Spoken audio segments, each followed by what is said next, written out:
Hi friends, జాతీయ మహిళా దినోత్సవ సందర్భంగా మనము గానకోకిల సరోజినీ నాయుడు జయంతి ఫిబ్రవరి 13. అయితే ఎబోట్ సరోజినీ నాయుడు గానకోకిల గురించి తెలుసుకుందాం. మహిళలు అన్ని రంగాల్లో ముందంజల్లో ఉంటారన్న విషయం తెలుసుగా. అయితే మన దేశ స్వాతంత్ర్య సంగ్రామంలో పాల్గొని జాతీయ ఐకమత్యానికి కృషి చేసిన మహిళామణుల్లో సరోజినీ నాయుడు కూడా ఒకరు. ఈమె ఫిబ్రవరి 13, 1879 హైదరాబాద్లో జన్మించారు. తల్లిదండ్రులు, తోబుట్టువులు మంచి విద్యావంతులు కావడంతో చిన్ననాటి నుండే మంచి క్రమశిక్షణతో ఉన్నత విలువలు కల వాతావరణంలో పెరిగారు. ఎవరు? సరోజినీ నాయుడు గానకోకిల. 1912 సంవత్సరంలో గోపాలకృష్ణ గోఖలే గారితో పరిచయం ఈమె జీవితం గమనాన్ని మార్చివేసి ఆయన పిలుపు మేరకు భారత స్వాతంత్ర్య పోరాటంలో పాల్గొన్నారు. హిందూ ముస్లింల యొక్క ఐక్యతకు కృషి చేశారు. ఈమె మంచి విద్యావంతురాలే కాక ఒక మంచి కవయిత్రి కూడా. రచయిత్రి.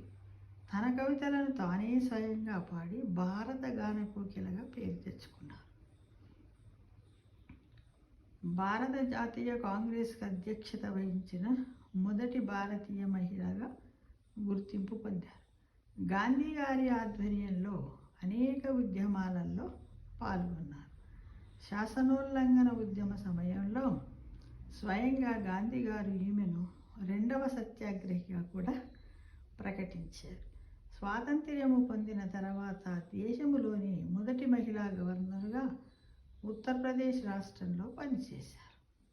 తను సాధించిన విజయాలతో ఎంతోమంది భారతీయ మహిళలకు స్ఫూర్తిదాత అయ్యారు. ఎవరు? సరోజినీ నాయుడు, మన భారత గానకోకిల. అంటే ప్రతి ఒక్క మహిళ కూడా ఏంటి అంటే అందరూ కూడా మనం తలుసుకుంటే ఏదైనా చేయొచ్చు ఫ్రెండ్స్. మహిళ అంటేనే ఒక శక్తి స్వరూపిణి. ఆమెలోని అన్ని శక్తులు, అన్ని ఆదిశక్తులు ఉంటాయి. కాబట్టి ఏదంటే అది సాధించగలదు. కాకపోతే కావలసింది ఏంటిది? ఓర్పు, సహనము, పట్టుదల, కృషి, వివేకము, విచక్షణాశక్తి, ఆత్మపరిశీలన. అంటే అన్ని అంతర్గత శక్తులను పొందినటువంటి మహిళలే సాధించగలుగుతారు అని చెప్పడానికి ఎంతో అతిశయోక్తిగా ఉన్నది. ఉదాహరణ మనకెవరు? సరోజినీ నాయుడు, భారత గానకోకిల. అందరికీ కూడా జాతీయ మహిళా దినోత్సవ శుభాకాంక్షలు తెలియజేస్తున్నా.